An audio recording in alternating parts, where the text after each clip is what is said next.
श्रोता बंधु आज आम रस चेतना बा रस बोध संपर्क रे आलोचना करने जाऊे।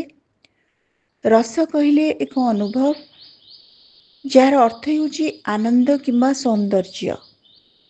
यह काव्यर आत्मा रूपे आमे ग्रहण करे। रस एपरी एक अनुभव जहाँ पाठक किंबा दर्शक को कौनसी साहित्यिक किंबा कलात्मक कार्य सहित संपृक्त करे एवं आनंद प्राप्तिर अनुभव कराए। रसर मुख्य उद्देश्य होची कौनसी भावप्रवण बा आवेग प्रवण मनीषर सौंदर्य आनंद एवं संतोष ये सब क्षेत्र में ताकू एक अद्भुत अनुभव को प्रदान करे। गोटे संवेदनशील सहृदय कविटे हेउ लेखकटे हेउ यही प्रकार चेतना को धारण कले तार साहित्य हृदय हुए, पाठकर हृदय हुए। श्रोता बंधु आम जदि देखा रस काव्यर आत्मा यह काव्यर सर्वत्र विद्यमान थाए। गोटे काव्य को जदि कहीं प्लावित करिथाए बा ताकू संपूर्ण रूपे ता उपरे प्रभावी होइथाए ता हेउची रसबोध। रसतत्व हृदयंगम करने पूर्वर जार सहयोग रस उत्पत्ति संभव हुए ताहाकू आमे आलोचना प्रथमे करिबा। तेबे रस हेउची 10 प्रकार। 10 प्रकार परवर्ती समय नवधा रस को महत्व दिया जाइछि। तेबे रसर जो 10 रूप अच्छी ताकू टिके जानिबा। होची शांत श्रृंगार, हास्य करुण रौद्र वीर भयानक विभत्स अद्भुत एवं वात्सल्य। नाट्यशास्त्र रस सिद्धांत रे नृत्य संगीत रंगमंच चित्रकला मूर्तिकला ये सबु क्षेत्र रे तत्सहित साहित्य मध्य ए सबुथिरे आमे रसर महत्व को अनुभव करे। रसर अंग कौन माने रस को समृद्ध करने क्षेत्र रे कौन कौन मुख्य रूप थाए अंग ता शरीर कौन जदि रसटा गोटे जीवंत सत्ता हुए तार अंग प्रत्यंग कौन गोटे हूँ तार स्थायी भाव विभाव अनुभाव एवं संचारी भाव। ये चारिटी भाव को आपण मन रखिबे। स्थायी भाव विभाव अनुभाव एवं संचारी भाव। तेणु भावटी मध्य जो भाव होची हमर फीलिंग्स जहाँकि आमको किछि अनुभवात्मक रूपटी प्रदान करे। कौन भावुचे सेटा होची स्थायी मिसिबो एवं संचारी भाव मिसिबो एवं सात्विक भाव मिसिबो। ता स्थायी संचारी एवं सात्विक भाव मिसिले ही सेटा भाव। स्थायी भावटा कौन प्रत्येक गोटी गोटी स्थायी भाव अच्छी। सरल भाव जदि आम स्थायी भाव कौन बुझेबा ताले प्रत्येक रसर मूल भावावेग को स्थायी भाव कहा जाए। आम जितेबले गोटे मनीष भाव रे आम भितरे बेले बेले दुख आसे हस कौनसी कारण नहीं हसु थाए आमे कौनसी कारण जो दुख प्रकाश करे एवं क्रोधान्वित हुए। तेणु जोटा मूल भाव रे गोटे मनीष भितर स्थायी भाव रे थाए ताही होची प्रकृति रे स्थायी भाव। जेमती कहिबा प्रेमर बा रतिर भाव होची श्रृंगार हास्यर हस क्या जदि शोक अच्छी बा दुख अच्छी गोटे करुण होची तार स्थायी कारुण्य बोध। क्रोधर होची रौद्र उत्साहर वीर भयर भयानक जुगुप्सार विभत्स विस्मयर अद्भुत रस होची स्थायी भाव भावरे सेटा वर्णित होईछि। संचारी भाव और व्यभिचारी भाव। संचारी आपण माने द्वंद्व रे पड़िबेनी जहा संचारी ताहाकू मध्य व्यभिचारी बोली कहा जाए। भरत मुनि मनुष्यर 33 प्रकार मानसिक तथा शारीरिक अवस्था को ସଞ୍ଚାରୀ ବା ବ୍ୟଭିଚାରୀ ଭାବରେ ଗ୍ରହଣ କରିଛନ୍ତି। ସେଗୁଡ଼ିକ କ'ଣ ହେଲା? 33ଟି ଯାକ ମନେ ରଖିବା ଯଦିଓ ସମ୍ଭବ ନୁହେଁ, ତଥାପି ଆପଣ ସେଇ 33 ରୁ କିଛି ଭାବକୁ ମନେ ରଖିବା ଦରକାର। ଶାରୀରିକ ଅବସ୍ଥା ଗୁଡ଼ିକରେ ଏଇ ସଞ୍ଚାରୀ ଭାବ ଥାଏ। ଅର୍ଥାତ୍ ଆମେ ଯେତେବେଳେ ଆମ ଭିତରେ କୌଣସି ଆବେଗ ସୃଷ୍ଟି ହୁଏ, ଆମର ଯେଉଁ ବ୍ୟବହାର ବା ଆମର ଅଙ୍ଗ ପ୍ରତ୍ୟଙ୍ଗର ଚାଳନା ବା ଶାରୀରିକ ଯେଉଁ ସ୍ଥିତି, ସେଥିରେ ଏଇ ସଞ୍ଚାରୀ ବା ବ୍ୟଭିଚାରୀ ଭାବ ଦୃଷ୍ଟିଗୋଚର ହୁଏ। ଗୋଟେ ହେଲା ନିର୍ବେଦ, ସ୍ଥାଣୁ ହେଇକି ବସି ରହିବା, ନିର୍ବେଦ। ଗ୍ଳାନି, ଦୁଃଖ, ଶଙ୍କା, ଅସୂୟା, ମଦ, ଶ୍ରମ, ଆଳସ୍ୟ, ଦୈନ୍ୟ, ଚିନ୍ତା, ମୋହ, ସ୍ମୃତି, ଧୃତି, ବ୍ରୀଡ଼ା, ରଫଳା ଦୀର୍ଘ ଇ ଡା, ବ୍ରୀଡ଼ା, ଚପଳତା, ହର୍ଷ, ଆବେଗ, ଜଡ଼ତା, ଗର୍ବ, ବିଷାଦ, ଔତ୍ସୁକ୍ୟ, ନିଦ୍ରା, ଅପସ୍ମାର, ସୁପ୍ତି, ପ୍ରବୋଧ, ଅମର୍ଷ, ମୂର୍ଧନ୍ୟଷ ରେଫ୍, ଅମର୍ଷ, ଅହିତ୍ୱ, ଉଗ୍ରତା, ମତି, ବ୍ୟାଧି, ଉନ୍ମାଦ, ମରଣ, ତ୍ରାସ ଓ ବିତର୍କ। ଏଇସବୁ ଯେଉଁ ଭରତମୁନି ମନୁଷ୍ୟର କେତେ ପ୍ରକାର ମାନସିକ ଅବସ୍ଥା କୁ ଆଲୋଚନା କରିଛନ୍ତି ବୋଲି ଯଦି କିଏ ପ୍ରଶ୍ନ ଆସେ, ତାହେଲେ ଏଇଟା 33 ପ୍ରକାର। ସାତ୍ଵିକ ଭାବ କ'ଣ? ଆମେ ଏବେ ଦେଖିବା ସାତ୍ଵିକ ଭାବ। ଆମେ କହିଥିଲେ ଭାବ କହିଲେ କ'ଣ? ସ୍ଥାୟୀ, ସଞ୍ଚାରୀ ବା ବ୍ୟଭିଚାରୀ ଏବଂ ସାତ୍ଵିକ ଚେତନାର ସମୀକରଣ। ତେଣୁ ବର୍ତ୍ତମାନ ଦେଖିବା ସାତ୍ଵିକ କହିଲେ, ସାତ୍ଵିକ ଭାବ କହିଲେ କ'ଣ ବୁଝିବା? ସାତ୍ଵିକ ଭାବ କହିଲେ ସ୍ଥାୟୀ ଭାବ ଓ ସଞ୍ଚାରୀ ଭାବର ସମନ୍ୱୟ। ଏଥିରେ ସାତ୍ଵିକ ଭାବର ସୃଷ୍ଟି। ଭରତମୁନି ରସ ସମ୍ବନ୍ଧରେ ସୂଚନା ଦେବାକୁ ଯାଇ କହିଥିଲେ ଯେ 8ଟି ରସ ନାଟକରେ ଅନୁଭବ କରିହୁଏ। ଗୋଟେ ହେଉଛି ଶୃଙ୍ଗାର, ତାପରେ ହେଉଛି ହାସ୍ୟ, ତାପରେ କରୁଣ, ରୌଦ୍ର, ବୀର, ଭୟାନକ, ବିଭତ୍ସ ଓ ଅଦ୍ଭୁତ। ତାର ସଂସ୍କୃତ ଶ୍ଲୋକଟି ମନେ ରଖିବା ଭଲ। ଶୃଙ୍ଗାର, ହାସ୍ୟ, କରୁଣ, ରୌଦ୍ର, ବୀର, ଭୟାନକ, ବିଭତ୍ସାଦ୍ଭୁତ, ସଜେ ଚେତ୍ୟୋଷ୍ଟୌ ନାଟ୍ये ରସାମୃତଃ। ଏଇଟା ହେଉଛି ଭରତମୁନି ଅନୁବାଦ। ଏଇଟା କରିଛନ୍ତି ଆଚାର୍ଯ୍ୟ ବାନାମ୍ବର, ନାଟ୍ୟଶାସ୍ତ୍ର, ଅଧ୍ୟାୟ ହେଉଛି 6। ସାତ୍ଵିକ ଭାବରେ ମୁଁ କହିବାକୁ ଭୁଲିଗଲି ଯେ ସ୍ଥାୟୀ ଭାବ ଏବଂ ସଞ୍ଚାରୀ ଭାବ ମିଶିଲେ ଯାଇକି ସାତ୍ଵିକ ଭାବ। ସାତ୍ଵିକ ଭାବ ଗୁଡ଼ିକ ଆପଣଙ୍କୁ ମନେ ରଖିବାକୁ ପଡ଼ିବ। ଗୋଟେ ହେଉଛି ସ୍ତମ୍ଭ, ତାପରେ ହେଉଛି ସ୍ୱେଦ, ତାପରେ ହେଉଛି ରୋମାଞ୍ଚ, ସ୍ୱରଭଙ୍ଗ, ବେପଥୁ, ବୈବର୍ଣ୍ୟ, ଅଶ୍ରୁ ଓ ପ୍ରଳୟ। ଏତିକ ହେଉଛି ଆପଣଙ୍କର ସାତ୍ଵିକ ଭାବ। ଏସବୁ ଭାବ ପ୍ରତି ମଣିଷ ଭିତରେ ଅଛି, କିନ୍ତୁ ଆମେ ତାକୁ, ଯେଉଁମାନଙ୍କ ଚେତନାର ବ୍ୟାପ୍ତି ଅଧିକା, ବହୁତ ମାତ୍ରାରେ ପ୍ରବଣତା ଭର୍ତ୍ତି ହେଇକି ଥାଏ, ସେମାନେ ହିଁ ରସକୁ ବେଶୀ ମାତ୍ରାରେ ଧାରଣ କରିପାରନ୍ତି। ଧରାଯାଉ ଜଣେ ଅତ୍ୟଧିକ ମାତ୍ରାରେ କ୍ରୋଧୀ, ତେଣୁ ତା ଭିତରେ ଥିବା ଯେଉଁ ରୌଦ୍ର ରସ, ସେ ଭାବଟି ଥାଏ। ଜଣେ ଅତି ମାତ୍ରାରେ ଦୁଃଖୀ, ତା ଭିତରେ ଥିବା କରୁଣ ଭାବଟି ବେଶୀ ଥାଏ।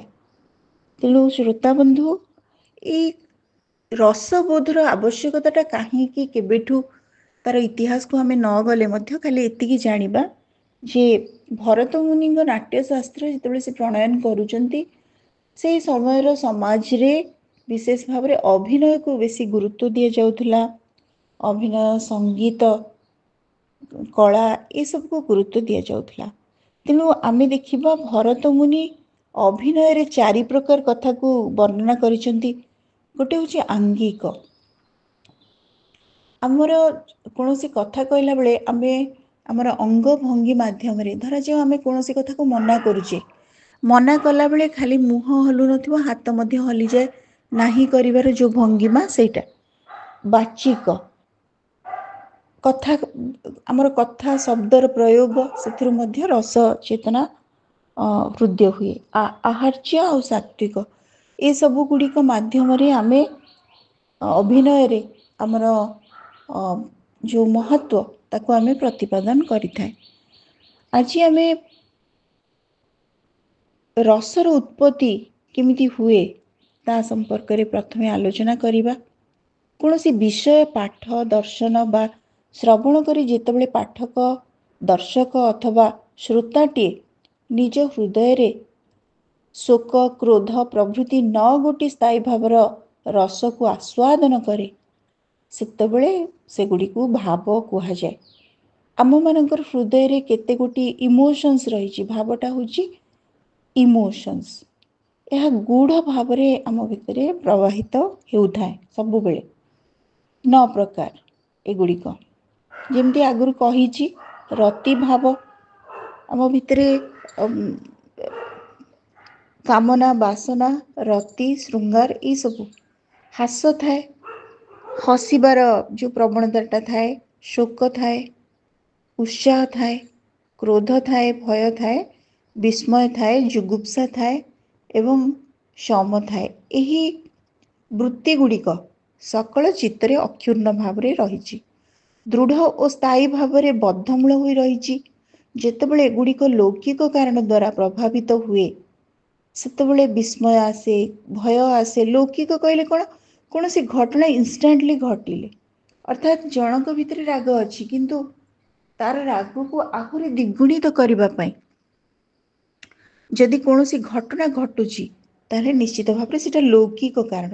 ସେତେବେଳେ ବିସ୍ମୟ, ଭୟ ଓ କ୍ରୋଧ ପ୍ରଭୃତି ଲୌକିକ ବୃତ୍ତ ବୋଲି ଗଣ୍ୟ ହୁଏ।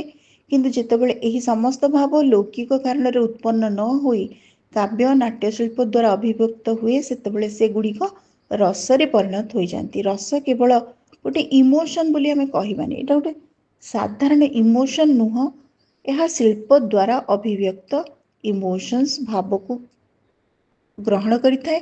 ଏହାକୁ ହିଁ ରସ କୁହାଯାଏ। ଧରାଯାଉ ଆପଣ ବିଚଳିତ ଅଛନ୍ତି, ବିଚଳିତ ପିଲାଟିକୁ ଯେଉଁ ମନସ୍ତତ୍ତ୍ୱବିତ୍ ମାନେ ଧରାଯାଉ ସେ କୌଣସି ଗାରେଇଛି ଆବ୍ରୁ ଜାବ୍ରୁ, ସେଥିରୁ ମଧ୍ୟ ମନକୁ ବୁଝାଯାଏ ଯେ ସେ ବିଚଳିତ ଅଛି, ବ୍ୟସ୍ତ ଅଛି। ଏବଂ ଧର ଗୋଟେ କିଏ ଚିତ୍ରଟି ଆଙ୍କିଛି, 2ଟି ଆଖି ଆଙ୍କିଛି, ସେଥିରୁ 2ଟି ଟୋପା ଲୁହ ବାହାରିଛି, ବିନ୍ଦୁ ଦେଇଦେଇଛି, ସେଥିରୁ ମଧ୍ୟ ଜଣାଯାଏ ଯେ ସେଇ ମୁହୂର୍ତ୍ତରେ ସେଇ ଶିଳ୍ପୀର ଭାବନା ଭିତରେ କ'ଣ ଚାଲିଛି। ଏସବୁ ହେଉଛି ରସବୋଧ। ଏହି ଶିଳ୍ପଗତ କାରଣ ଦ୍ୱାରା ରସୋଦ୍ଗମ ହୁଏ, ରସ ନିର୍ଗତ ହୁଏ। ମନୁଷ୍ୟ ହୃଦୟରେ ପ୍ରତିକ୍ଷଣ 9 ସ୍ଥାୟୀ ଭାବ, ଯେଉଁଟା ଆମେ ଆଲୋଚନା କଲେ, ସେଇ 9 ଭାବକୁ ଗୁରୁତ୍ୱ ଦିଆହେଇଛି। ତାପରେ ଆମେ ଆସିବା ସ୍ଥାୟୀ ଭାବ ବିନା ଅବଲମ୍ବନରେ କୌଣସି କଥା ଉତ୍ପନ୍ନ ହୁଏ। ସ୍ଥାୟୀ ଭାବ ନଥିଲେ ଏହା ହେଇପାରିବ ନାହିଁ। ତେଣୁ ସ୍ଥାୟୀ ଭାବର 2ଟି ବିଭାଗ ଅଛି। ଗୋଟେ ଆମ ଭିତରେ ପ୍ରତି ମୁହୂର୍ତ୍ତରେ କିଛି ନା କିଛି ଭାବ ଅଛି, ତେଣୁ ତାର 2ଟି ମାନେ ଭାବ ବା ବିଶେଷ ଭାବ ତାଠୁ ଆସେ। ସେଟା ହେଉଛି ଆଲମ୍ବନ ଆଉ ଗୋଟେ ହେଉଛି ଉଦ୍ଦୀପନ। ଯାହାକୁ ଅବଲମ୍ବନ କରି ଅନ୍ତଃକରଣର ସୁଖ ଦୁଃଖ ଉଦିତ ହୁଏ, ତାହା ହେଉଛି ଆଲମ୍ବନ। ଆଉ ଗୋଟେ ତାକୁ ଗ୍ରହଣ କଲେ ବା ତା ଭିତରେ ଯେଉଁ ତତ୍ତ୍ୱଟି ଥାଏ, ଦେଖି ସାରିଲା ପରେ ଯେଉଁଟା ଆମ ଭିତରେ ଆହୁରି ତାକୁ ସଞ୍ଚରିତ କରାଏ, ଉଦ୍ଦୀପ୍ତ କରାଏ, ସୁଖ ଦୁଃଖ ପ୍ରଭୃତି ଯିଏ ଦେଖିକି ଯେଉଁ ବିଷୟଟିକୁ ଦେଖିଲେ ଆମ ଭିତରେ କୌଣସି ଘଟଣା ଘଟେ, ଆହୁରି ଥରେ ସେ ଭାବଟା ଆମେ ଏମିତି ଦୁଃଖ ରଖେ, କିନ୍ତୁ ଅନ୍ୟକୁ ଯଦି କାନ୍ଦିବାର ଦେଖିବା, ଅନ୍ୟଠି କୌଣସି ଘଟଣା ଏମିତି ଦେଖିବା ଯେଉଁଥିରେ ଆମ ଦୁଃଖଟି ଆହୁତ ବେଶୀ ପ୍ରଭାବିତ ହେବ, ଏବଂ ତାକୁ କୁହାଯିବ ସେଇ ଯେଉଁ ଗୁଡ଼ିକୁ ଦେଖିକି ଆମର ଏମିତି ହେଲା, ତାକୁ ଆମେ ଉଦ୍ଦୀପନ ବିଭାବ ବୋଲି କହିବା। ଧର ଗୋଟେ ସନ୍ତାନହରା ପିତାଟିଏ ବା ମାତାଟିଏ ଅଛନ୍ତି, ଯେତେବେଳେ ମୃତ ସନ୍ତାନ, କୌଣସି ମୃତ ସନ୍ତାନ କାହାର ବି ସେ ଦେଖିବେ, ସେତେବେଳେ ସେ ସେଇ ଭାବକୁ ଅନୁଭବ କରିବେ। ଅର୍ଥାତ୍ ସେ ମଧ୍ୟ ଭାବିବେ ଯେ ଆମର ଶିଶୁଟି ଯେମିତି ଯାଇଛି, ଇଏ ସେମିତି ପିଲାଟି ଯାଇଛି, ତେଣୁ ତା ଭିତରେ ଦୁଃଖ ଆସିବ। ଅତଏବ ରୂପ ଦର୍ଶନ ଜନିତ ଦୁଃଖ ଅବସ୍ଥା ଆଦି କରୁଣ ରସର ଉଦ୍ଦୀପନ ବିଭାବ କିମ୍ବା ବସନ୍ତର ସୁମଧୁର ସନ୍ଧ୍ୟାରେ ଚଳଚ୍ଚିତ୍ର ଦେଖିବାକୁ ଗଲାବେଳେ ଯେଉଁ ବନ୍ଧୁ ନିର୍ବାଚନ ବା କୌଣସି ପ୍ରକାର परिस्थिति खुशी हबार धर चलचित्रटी देखा जड़े जाऊँगी ता भितर जो इच्छा पवन बोची से चलचित्र देखा जाऊँगी ता सहित तार प्रिय सांगटी अच्छी यही जो तार मनोभाव को उद्दीप्त करुच्ची से खुशी होची आनंदित होची सेटा ही होची आपणकर उद्दीप्त विभाव। आलम्बन कहले गोटे आधार, उद्दीप्त कहले से आधार थिबा कथाटी आउ केमती बेसी मात्रा रे विस्तारित होची प्रसारित होची। दुख अच्छी मनीष भितर दुख अच्छी किंतु से दुख पाई आउ किछि आनुषंगिक घटना देखिबो जहा द्वारा से दुखटा आउ थरे तांको ऊपर बेसी प्रभाव विस्तार करिबो। तेणु स्थायी भावर कार्य को अनुभाव कुहाଯାଏ अर्थात जहा द्वारा सुख दुख प्रवृत्तिर अवस्था को अनुमान करा जाए ताहा अनुभाव प्रत्येक स्थायी भाव चित्तरे प्रबल हेले कौनसी शरीर चेष्टा व्यतीत ताहा आत्मप्रकाश करि पारे नहीं। जणे जदि क्रुद्ध हुए बा रागे अथच तार शरीर अवयव चक्षु प्रवृत्ति स्वाभाविक भाव में थाए तेबे से क्रोध स्फुट हो पारे नहीं अर्थात फुटिकी बाहरी पारे नहीं।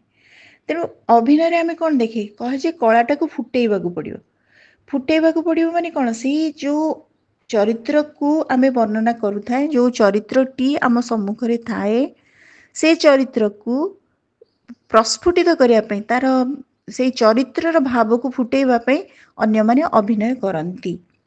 तेणु चित्कार ओ अवयव विक्षेप रागिकी फिंगा फोपड़ा करने हाथ छिंचाड़ा ये सब द्वारा क्रोध भाव प्राय जना जाए। तेणु स्थायी भाव उत्तेजना रे लोकर शरीर उपर जो प्रकाश देखा मिले ताही अनुभाव अर्थात यहाँ गोटे हूँ इमोशन बा प्रकाश बा एक्सप्रेशन आपको कह जाए। एक्सप्रेशन व्यतीत इमोशन रो कौन सी अर्थ ना जदि आम एक्सप्रेस करूना आमर चिंता चेतना को ताहले आम इमोशन को कहीं जानीपर ना। रसर एक निर्दिष्ट संज्ञा देवा बहुत कठिन जितेबाला उत्साह शोक क्रोध और रति प्रभृति स्थायी भाव गुड़िक कार्य कारण और संचारी भाव द्वारा सम्यक रूप से अनुभूत हो चित्त को द्रवीभूत करे सेतबेले यह रस नाम अभिहित हुए। तेणु श्रोताबंधु आज आपण मानक पाखरे आमे रस चेतना उपरे आलोचना करुचे। आउ साधारण भाव में आमे जानिचे जे रस 9 प्रकार आउ एटा श्रृंगार होची प्रकृति रे श्रेष्ठ रस बोली कहा जाए। एटा आपनकर प्रश्न रे आसी पारे जे मुख्य भाव रे केतोटी भरत मुनि मनीष भितर केतोटी संचारी भाव बा व्यभिचारी भाव को उल्लेख करछन्ती आपण कहिबे 33 गोटी किछि मन रखिया को पड़िबो। आउ रस जो अच्छी 9 प्रकार मुख्य भाव रे सेथिरे आद्य रस कोउटा आद्य रस होची श्रृंगार तापरे आसुची वीर करुण अद्भुत रौद्र भयानक हास्य विभत्स और शांत गोटे गोटे स्थायी भाव गोटे गोटे रसरे अनुक्षण अवस्थित करे। करुण रसरे शोक थाए वीर रसरे उत्साह थाए अद्भुत रसरे विस्मय थाए रौद्र रे थाए क्रोध भयानक रे भय श्रृंगार रसरे अनुराग हास्य रसरे हास विभत्स रसरे जुगुप्सा और शांत रसरे कामना। जो शांत रसरे जोटा भल पणिया गोटे स्तब्धता बा कौन सी प्रकार स्थिरता जोटा आम कहे शांत। आलंकारिक माने रसाभास बा भावाभास ताकू कह जाए the semblance of complete and incomplete flavour. एक कथा कहिसेंती अनुचित विषय रे रसर वर्णना कले रसाभास बा भावर वर्णना कले भावाभास हुए। गुरु प्रति कोप व्यवहार करिबा धर गुरु अछंती गुरुଙ୍କ पाखरे विनम्रता शोभा पाए सेठी जदि आमे क्रोधान्वित होचे ताले सेठी रसा जो रसर अभाव हैला अर्थात विरोध कला रस को। हीन जाति प्रति शांत रस वर्णना पूर्वे जाति प्रथा थिला तेणु छोट बोली जो मान को देखा से शांत तांको प्रति रही हुएनी से माने जदि घरे कौन सी पिंडा को मध्य चढ़ती छोट जाति बोली जो पूर्वे जो विचार थिला आमर सामाजिक व्यवस्था रे तांको प्रति शांत ही हुए नहीं। अच्छा नीच प्रकृतिर वीर नीच प्रकृति रे वीर रस अथवा मुनि पत्नी गुरु पत्नी उपपत्ति विषय अनुराग प्रभृति विरुद्ध विषय वर्णना करने अनुचित। गुरु पत्नी होउछन्ती से होउछन्ती गुरुଙ୍କ स्त्री होइथिबार तांको प्रति आम भितरे सम्मान बोध रहिबा दरकार। अन्य कोनोसी प्रकार भावना ग्रहणीय नुहे। जदि सेमती आसुची ताले निश्चित भाव से रस को विरोध कला, अर्थात जो भावटा जो सम्मान सूचक भावटी थिला ता संपूर्ण रूपे व्याहत है। जोठारे एपरि वर्णना देखा जाए सेठारे सही अवस्था ताकू रस बा भाव न कही भावाभास बा रसाभास बोली कह जाए। श्रोता बंधु, आज आम शुणुले रस चेतना संपर्क में आपण मैंने रसर अर्थ बुझिले, रसर अंग स्थायी विभाव अनुभाव संचारी भाव एवं केते प्रकार रस रही। नाट्यशास्त्र प्रणेता भरत मुनि सिद्धांत को सामान्य बुझेवाई मु चेष्टा करिछि एवं रसर जो विभिन्न अवस्था अच्छी संचारी भाव अच्छी एवं अभिनय रे कहीं चारिटी तत्व को गुरुत्व दिया जाइछि ता संपर्क में आलोचना सहित आम रसा भास बा रस को विरोध करुवा तत्व संपर्क में आलोचना कले एवं आपण माने मध्य रस संपर्क में जेकोसी प्रश्न आसिले ए सब आलोचना सहित शेष में आपण कहिबे रस को जो तत्व गुड़िक विरोध करे ताहा रस रसाभास बा रसा भाव अभाव जोठी रुहे, रसर अभाव जोठी रुहे।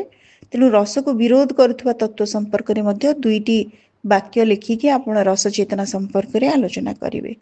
आज ऑडियोटी केमती लगिला आपण मानकर मतामत अपेक्षा रहुछि। धन्यवाद।